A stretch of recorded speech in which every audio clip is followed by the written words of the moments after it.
السلام علیکم ورحمۃ اللہ تعالی وبرکاتہ.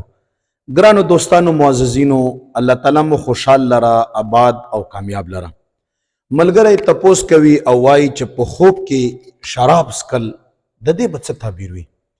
ځکه عموما الحمدلله هر مسلمان دا مني چې شراب او نشه اور سیز چې دا ناروا دی، دا حرام دی. ځنې د حرمت په مرتبه کې وي او ځنې چې کوم مثال په تور نسوار یا سیګریټ وي هغه د مکروه په مرتبه کې وي.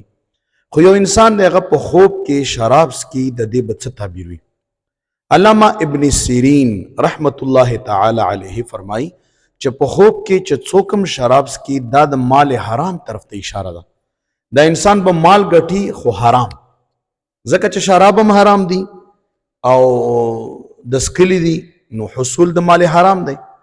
او کچرته د شراب خرڅ کړي وي په خوب کې نو مال حرام خرڅېدو تعبیر دی، د حرام سیز د حرام کاروبار نه تعبیر دی. او کچرته وویني چې د حرام مال کې نه شرابو کې اوبه اچولي دي او بیا یې څکلي دي نو حلال او حرام به سره میکس کوي او د دا کاروبار به ترې جوړېږي.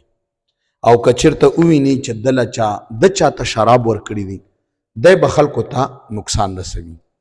او کچرتا د شراب سکلی نعوذ بالله او د په مسته کې راغلی دی نو مال حرام د وجې نه به د عزت بیا موزي. ظاهري طور چې کومه شوشا ده یا عزت ته یا څه دي هغه به بیا موزي.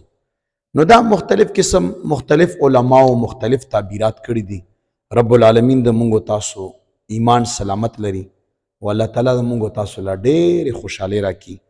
جزاکم الله خیر.